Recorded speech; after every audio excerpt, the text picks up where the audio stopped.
आज हमारे बीच पाली के विधायक भीमराजी भाटी साहब हैं। भाटी साहब, ये अभी अवैध बजरी का काम जोरों से चल रहा है और पुलिस प्रशासन भी कुछ नहीं कर रहा है धड़ल्ले से, और गरीब आदमी को बजरी मिल नहीं रही है।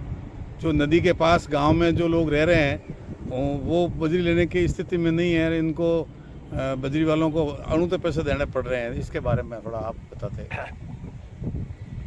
बजरी का जो अवैध कारोबार है वो अवैध कारोबार इतनी जोर शोर से चल रहा है।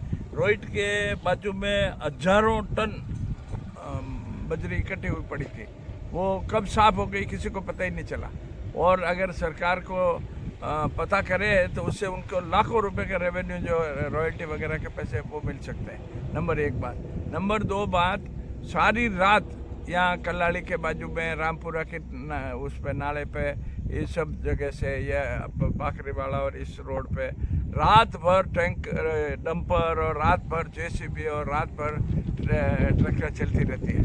और ये पुलिस थाने में जो लोग बजरी का अवैध व्यापार कर रहे हैं वो बजरी माफिया है, जिन्होंने बजरी के नाम पे लाखों करोड़ों रुपए कमाए, वो लोग यहाँ थाने में बैठे रहते हैं और पंचायती करते हैं। हिस्ट्री सीटर जो लोग हैं वो हिस्ट्री सीटर थाने में बैठे रहते हैं और पंचायती करते हैं। और हिस्ट्री सीटर जो गलत काम कर रहा है उसकी तो शायद उसको तो साक्षी बनते हैं। और पुलिस के ऊपर इनका इतना प्रेशर है, इतना दबाव है और इतना इनका पैसे का लेन देन का जोर है कि वो पुलिस भी इनके नाम से चुप है।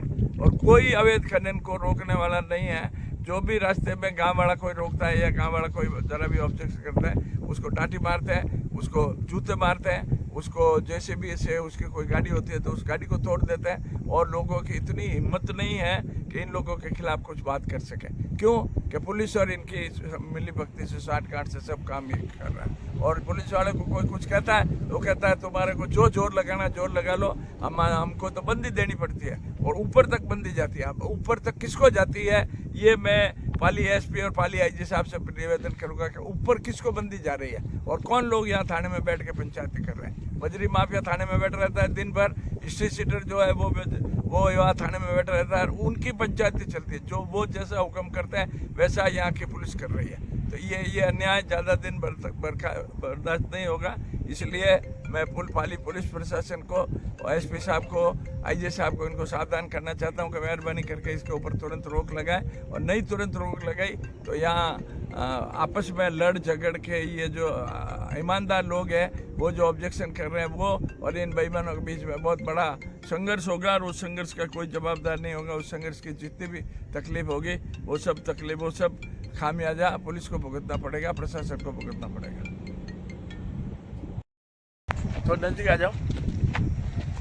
ये खाली के रोहित का ही किस्सा नहीं है, जैतपुर में भी यही हाल है। एक पुलिस में नौकरी कर रहा था, वो पुलिस की नौकरी वाला आदमी अपने घर खुद के मकान बनाने के लिए रेत भर के ला रहा था। उसका जो अवैध खनन करने वाले वो तो सब भागे वहाँ से स्पॉट से। और जो पुलिस में नौकरी कर रहा था उसकी जेसीबी थी खाली, वो भी वहाँ कुछ नहीं था जेसीबी में। एक ट्रैक्टर था जिसमें रेत भरी हुई थी, उस रेत को सीज किया, उस ट्रैक्टर को सीज किया, उस जेसीबी को सीज किया, जबकि जेसीबी का और उस ट्रैक्टर का कोई रोल नहीं था। और उसका ट्रैक्टर और ट्रॉली और रेत और ये तीनों व्हीकल सीज करके 10 लाख रुपए का उसके ऊपर जुर्माना किया। और पुलिस में नौकरी करता है वो, उसके किसी भाईबंद का ही काम वो घर के मकान के लिए कर रहा था। तो जो अवैध खनन करने वाले थे वो तो भाग गए, उनको तो बंदी हुई है, इसलिए उनके खिलाफ तो कुछ हुआ नहीं। और इस गरीब आदमी को अपनी ज़मीन बेच के, खेत बेच के 10 लाख रुपए जुर्माना भरना पड़ा। ये इसलिए मैं एसपी साहब से विशेष तौर पे निवेदन करता हूँ कि ये ऐसी दादागिरी और ऐसी बदमाशी चलेगी नहीं और बर्दाश्त नहीं होगी। इसलिए मेहरबानी करके पुलिस प्रशासन आँख खोल के कान खोल के सुन ले और कान खोल के सुन के सावधान हो जाए और ऐसी गलत नीतियों के खिलाफ, गलत नीतियों के ऊपर तुरंत रोक लगाए। और अगर तुरंत रोकने लगाई तो हमारे यहाँ इस इलाके में ये आपसी झगड़ा इतना बढ़ चुका है कि कभी भी कुछ भी हो सकता है। और इस अनहोनी के लिए पूरा पुलिस प्रशासन जवाबदार होगा, हमारी कोई जवाबदारी नहीं होगी।